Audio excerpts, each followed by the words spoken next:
Okay, this is my attempt at doing a Rogue Season 1 guide for those of you who are brand new to Rogue. Rogue got a number of buffs from the patch, and so I wanted to make a guide that was inclusive for those of you who are leveling a new seasonal character. I just got my character to level 50 in World Tier 3. I just started doing Nightmare Dungeons, starting around level 47, 8-ish, and did my capstone, and so I think this build has worked for me so far, especially with the leveling process, which is quite quick for Seasonal 1 content. But I wanted to include the build, some of my recommendations for Season 1 if you're just now starting, and then of course some things that you can mess with the build yourself, and of course if you have any recommendations or ideas or criticisms of the build, I'd love to hear what you have in mind.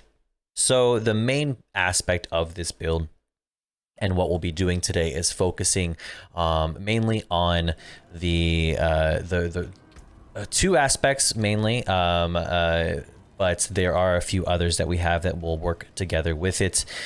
Starting with our aspects, we have the frostbitten aspect, which adds a chilled enemies hit by a grenade skills have a chance to do equal to double of your critical strike, and then freeze enemies, dealing extra critical strike damage against those frozen enemies.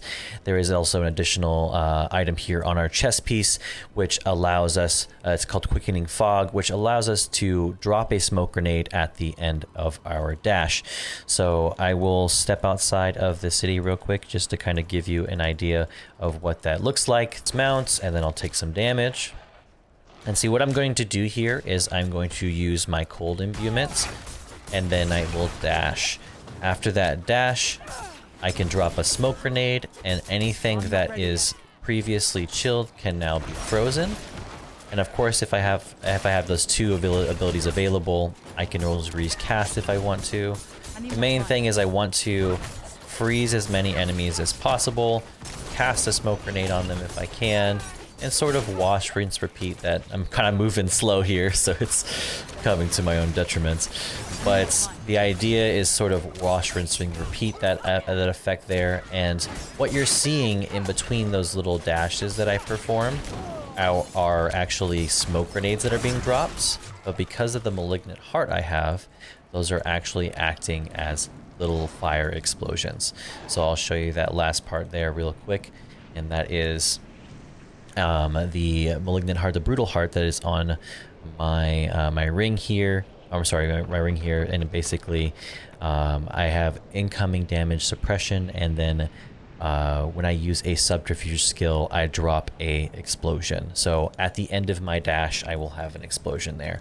As far as the skill tree goes, I just broke into my Paragon tree just now, but we're gonna go all the way to the top here and start out with Puncture. Puncture is an ability that really we're using not only for its range, but also the generation of combo points, but also really mainly for the vulnerable it applies. So we're going to apply vulnerable to as many enemies as possible. This build is very fast. You're going to be applying these pretty fast. So I usually I'll grab attack speed in these just because I want to apply vulnerable stacks to as many enemies as possible, and that'll apply it as 3 knives, and basically if two hit an enemy, you'll make them vulnerable. And then Twisting Blades, of course, we max out, and then at the end of that, we grab Advanced Twisting Blades. Going further down into the builds, we have things like Sturdy for damage reduction, and then we have Siphoning Strikes for max life healing, and Stutter Step, which gives us movement speed. Like I said, this is a very quick build, using dash and things like Shadow Step. On top of everything else, this build's going to move pretty fast. So if you're using something like Dark Shroud instead of smoke grenades, that's going to give you even more movement speed. Shadow Step and Dash are our main abilities that we're going to be using here. These abilities can do a decent amount of damage. However, as far as moving into endgame, the usefulness of these are going to come in really in how much point contribution you're going to get either from gear or from additional sources, because your dash is going to be used primarily to apply your cold imbuement to your enemies, and you're going to be getting a lot of damage dealt out by your twisting blades, and you want to be able to apply that to as many enemies as possible, and that's going to require for you to work around that a little bit and use your dashes with your cold imbuement, kind of apply everything and then start maximizing that damage. And then additionally, we get the stun effect from our shadow step, which is going to be on top of the critical strike chance that we get against them. I grabbed concussive. I thought this was actually really neat because we do have a few things that apply knockbacks, but this also allows us to knock back enemies that are dazed.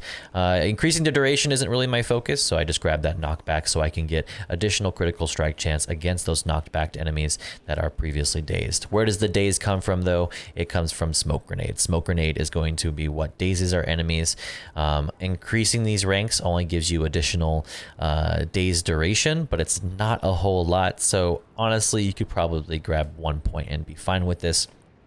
I also grab cooldown reduction for this, so basically dealing direct enemies damage to enemies affected by smoke grenade has a 25% chance to reduce its cooldown. We want to keep it up as much as possible. Like I said, cold imbuement and smoke grenade, we want to be up in unison as much as possible. If not, that's fine, but we're going to try to freeze as many enemies as we can. We also grab additional damage to vulnerable enemies, and then additional damage to healthy and injured, so covering both our bases there. In the next tree, we're in our imbuement skills, we're going to grab precision imbuements, which increases increased critical strike chance with our imbuement skills. Our imbuement skills are our shadow step, our dash, and our twisting blade, so basically all the abilities that we use outside of smoke grenade. And then additionally, we're going to grab the critical strikes with cold imbued skills, have a chance to instantly freeze, so freezing more enemies as much as possible. And then I grabbed frigid finesse and got a rank for my armor as well, in that I deal additional enemies damage against chilled enemies, so enemies will go chilled before they freeze, so having additional damage for chilled as well as freeze, that's 40% bonus against frozen enemies is really important. In this last section here, I have adrenaline rush, which is going to give us damage while moving. I do have 1 point into impetus. I was trying to see how that would work. I don't know necessarily where that might work better, but it looks like additional damage was the way I was going there. I could see you easily going into something like innervation, say if you have like lucky hit, to grab some of the energy regen, but if you're not focusing on that too much, then maybe somewhere else. I also grabbed the energy regen, adrenaline rush, as well as haste. Basically above 50% maximum energy, we will gain movement speed, and then while below we gain attack speed. So additional attack speed and movement speed, two things that are kind of that are important to this build. And then last but not least, we will grab momentum. Momentum at 3 stacks will give us 20% increased damage reduction, 30% increased energy regeneration, and then 15% increased movement speed. So a lot of movement speed, a lot of attack speed in this build. Of course, because we don't have something like Dark Shroud and we're not using Poison Trap per se, we're not getting damage from those sources or damage reduction from those sources. So you may have to find your damage reduction elsewhere, is what I've discovered.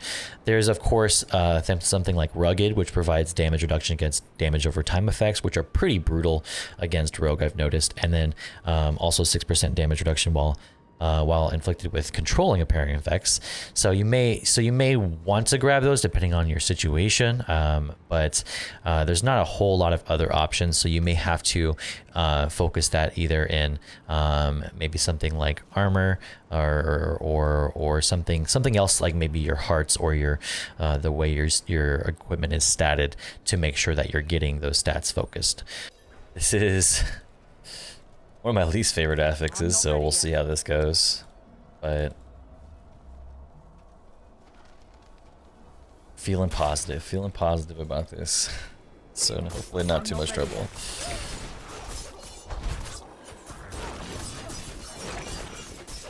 I don't have enough energy. I'm not ready yet. So as we receive damage, we're going to be dealing out the small little explosions, which are nice for us. Nice little bit of additional damage. So we'll try something like that here. Immediately freeze. Clear out. Anybody who else is affected by the Daze is also going to still take quite a bit of damage. Thankfully, our cooldown reduction, just from other sources, allows us to reapply it, say if it disappears. I'm not ready yet. I think the hardest part is sometimes it's like whenever you get big mobs, it's harder to focus on like your rotation and get down specifically like one big guy that's going hard, you know? If you can, it's what you want to do. Try to basically burn down the heaviest mob with everything you got, and then the smaller ones will follow. Alright, and that's basically the build. There's not much else to it. I do want to show you a boss, so I'll kind of skip the video forward and show you a boss fight that we're gonna do, and then kind of wrap up this build for today. So it turns out this one does not have a boss, and does not have like I immediately got killed by Butcher once I stopped this. Got stun pulled into him and couldn't escape, so I'll just try to do this big mob best I can to hopefully give an idea of what we're trying to do here. So try to focus down this one mob, then kind of focus down the next big mob. Thankfully, our agility does come in handy, especially with those big swings, especially when you're melee range.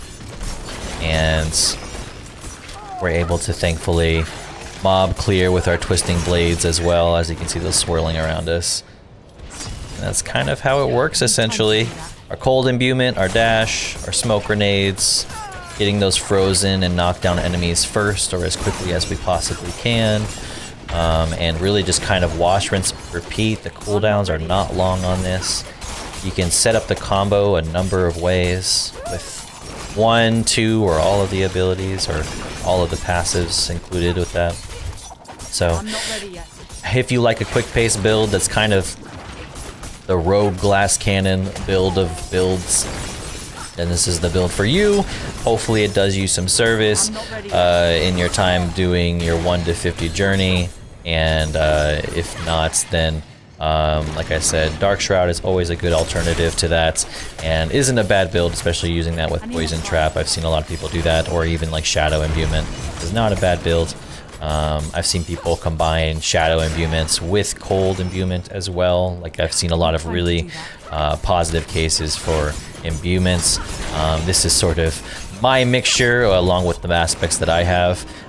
So hopefully this build does you some service, and I hope to see you guys in the next build video. And if you like the video, give it a like, subscribe to the YouTube page while you're at it. We do stream live Wednesdays and Saturdays, so if you'd like to join us, or with either questions, criticisms, or ideas that you have, I'd love to hear them, and maybe modify the build as time goes on. All right, see ya. I'm not ready yet.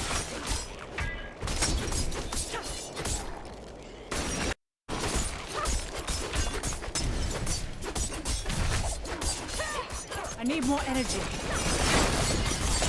I need more time.